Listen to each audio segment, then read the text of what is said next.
एक नई वीडियो के साथ आज मैं फिर हाजिर हूं, आपका होस्ट और दोस्त विक्रांत जोशी। आपका स्वागत करता हूं मेरे रिव्यू मास्टर में, जिसमें हम लेके आते हैं दिन भर की स्पेस और डिफेंस न्यूज की टॉप खबरें। यदि आपने इस चैनल को सब्सक्राइब नहीं किया हुआ तो अभी कर लीजिए और बेल आइकन को भी प्रेस कर दीजिए।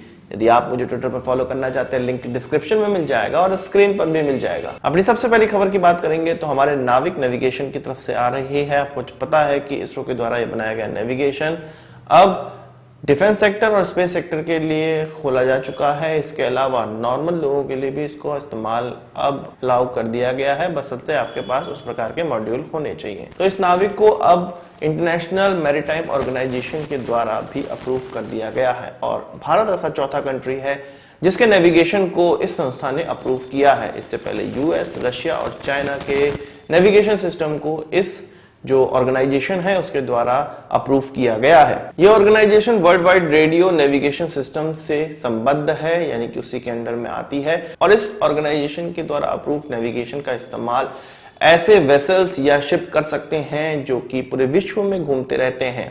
असल में इस अप्रूवल के बाद अगर कोई वेसल या कोई शिप भारत के आसपास है, इंडियन ओशन में है या भारत के क्षेत्र से लगभग 1500 किलोमीटर की दूरी पे है, जहां पर हमारे नाविक का कार्य क्षेत्र है या नाविक 1500 किलोमीटर तक भारत की सीमा से बाहर काम करता है, तो इस क्षेत्र में यदि कोई शिप, कोई विदेशी शिप हो या देसी शिप हो, वो अभी तक केवल 3 नेविगेशन का इस्तेमाल कर सकता था।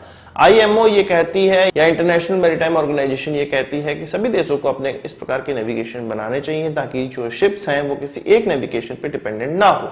तो अब वो शिप भारत के नाविक का इस्तेमाल कर सकेंगी, भारत के अपने नेविगेशन का इस्तेमाल कर सकेंगी। यदि उनको जो दूसरे नेविगेशन है उनको इस्तेमाल करने में प्रॉब्लम आती है या एक्यूरेसी की प्रॉब्लम आती है तो वो भारतीय नेविगेशन में भी शिफ्ट हो सकती हैं। इस अप्रूवल से यही हुआ है। डायरेक्टरेट जनरल ऑफ शिपिंग के द्वारा यह अप्रोच किया गया था इंटरनेशनल मैरीटाइम ऑर्गेनाइजेशन को और इस जो सर्टिफिकेशन है या इस अप्रूवल को प्राप्त करने में 2 सालों का समय गुजर गया। वही बात करें इसरो की सैटेलाइट ट्रैकिंग फैसिलिटी की, तो अब ये ऑस्ट्रेलिया में बनने वाला है। 2012 में एक एमओयू साइन हुआ था जिसमें कि भविष्य में सैटेलाइट नेविगेशन या सैटेलाइट ट्रैकिंग फैसिलिटी बनानी होगी ऑस्ट्रेलिया में। अब ये टेम्पोरेरीली वहां पर बनेगी और इसका काम ये होगा जब गगनयान हम लॉन्च करेंगे तो उसमें जो ट्रैकिंग की आवश्यकता है, सैटेलाइट ट्रैकिंग की आवश्यकता है, वो इसके द्वारा परफॉर्म किया जाएगा। अब बात करते हैं तिब्बतियन गवर्नमेंट इन एग्जाइल, जिसका हेडक्वार्टर धर्मशाला में है, भारत में है और इनके अभी के जो राष्ट्रपति हैं, प्रेसिडेंट हैं, वो डॉक्टर लोब्सांग स्यांगे हैं और इनका व्हाइट हाउस का दौरा चल रहा है और इस व्हाइट हाउस के दौरे के साथ ही चीन की जो भवें हैं वो तन गई हैं, क्योंकि लगभग 60 साल के बाद, लगभग 60 सालों में अभी तक कोई भी इस प्रकार का दौरा नहीं हुआ था जिसमें कि व्हाइट हाउस के द्वारा इतनी बड़ी कोई चीज की गई हो कि तिब्बतियन जो उनकी करंट की जो गवर्नमेंट इन एग्जाइल है उसके प्रमुख को व्हाइट हाउस बुलाया जाए, उनके बातों को, उनके कंसर्न को सुना जाए। तो इस बार ऐसी चीज हुई है जो कि ये साफ साफ बताती है कि अमेरिका किस मूड में है। असल में ये जो दौरा हुआ है वो इसलिए हुआ है क्योंकि अभी यूएस की तरफ से तिब्बतियन जो इश्यूज को देखने के लिए एक नए व्यक्ति को लगाया गया है, नए ऑफिशियल को लगाया गया है जो कि चीन और दलाई लामा के बीच में संवाद को देखता है और उनके बीच में किस प्रकार से समन्वय बन सके उस चीज को देखता है। तो दलाई लामा से अप्रूव जो गवर्नमेंट इन एग्जाइल है, जो भारत में है तिब्बतियन गवर्नमेंट, वही उनका फेस है, इसलिए व्हाइट हाउस में उनका दौरा हुआ है। वहीं पाकिस्तान की तरफ से 2-3 खबरें निकलकर सामने आई हैं। आपको पता है कि इमरान खान का दौरा अफगानिस्तान में चल रहा था और इमरान खान ने यह कहा है कि वो अफगानिस्तान में कोई भी कत्लेआम नहीं होने देंगे और वायलेंस को रोकेंगे। तो पाकिस्तान ही वो सारे कत्लेआम करवाता है, तालिबान को साथ देता है, इसलिए ये कत्लेआम होते हैं और ये पूरी तरह से उनके हाथ में है कि वो कत्लेआम होने दें या नहीं होने दें। इसके अलावा उनके राष्ट्रपति, जिनका नाम आरिफ अलवी है, उनके द्वारा $1 बिलियन अफगानिस्तान के अच्छे कामों के लिए एलोकेट किया गया है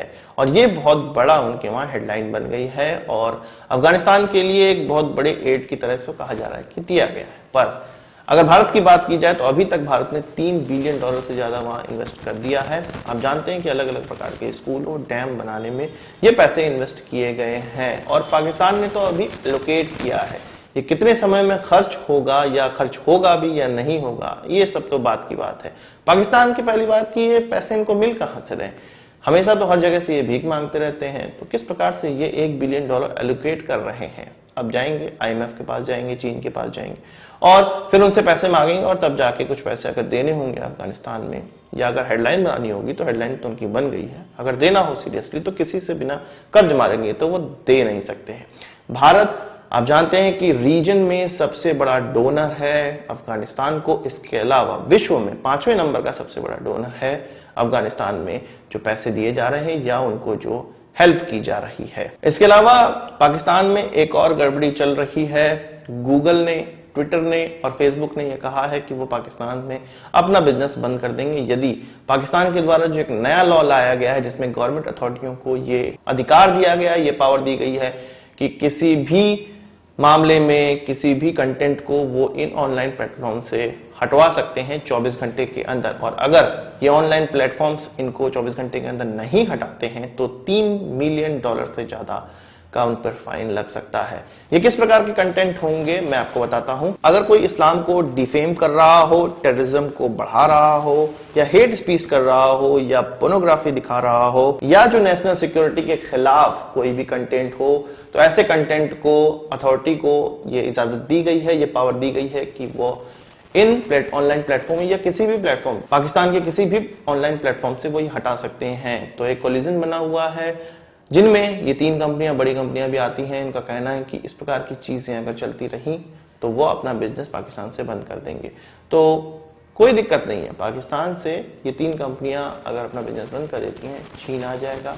इन सभी का चाइनीज वेरिएंट चीन के पास उपलब्ध है, चीन पाकिस्तान में ये सारी चीजें उपलब्ध करा देगा। एक और चीज पाकिस्तान की गवर्नमेंट ने ये कहा है कि इन कंपनियों के द्वारा एक लोकलाइज सर्वर बनाया जाए और जो जनता है उसको लोकलाइज चीजें ही दिखाई जाएं। इन कंपनियों ने कहा है कि इंटरनेट में इस तरह की चीजें नहीं हो सकती हैं। यदि इस तरह की चीजें की जाती हैं तो जो फ्री सर्फिंग है या अपने कस्टमर्स को या जो उनके यूजर हैं उनको पूरे विश्व में क्या हो रहा है ये चीजों का पता नहीं चल पाएगा, फ्रीली वो कोई चीज नहीं देख सकते हैं, इस कारण से वो इस प्रकार की चीजें नहीं कर सकते हैं। तो पाकिस्तान को यही चाहिए जिस प्रकार से चीन ने किया हुआ है, तो चीन की कंपनियां वहां आसानी से ये सब चीजें कर सकती हैं।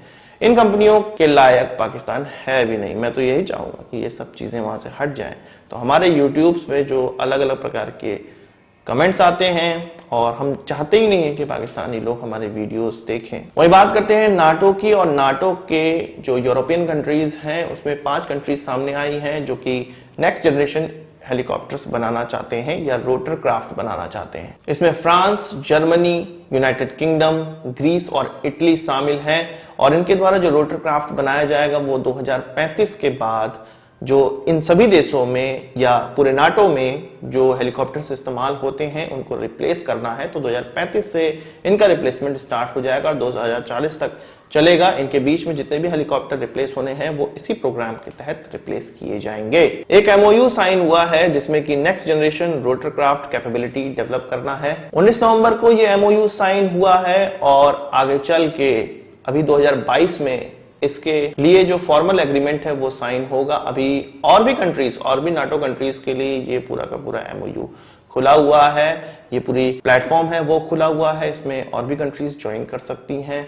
अभी ये नहीं बताया गया है कि किन किन कंपनियों के द्वारा या कितने पैसे इसमें लगने वाले हैं, किस देश का कितना शेयर होगा, ये सारी चीजें अभी गुप्त हैं। और हो सकता है कि 2022 में जब क्लियर इसके लिए एक अग्रीमेंट साइन हो जाएगा तभी चीजें निकलकर सामने आएंगी। आज की इस वीडियो के लिए बस इतना ही। आशा करता हूं कि वीडियो पसंद आया होगा, आपको एक बड़ा आंसर जरूर देंगे।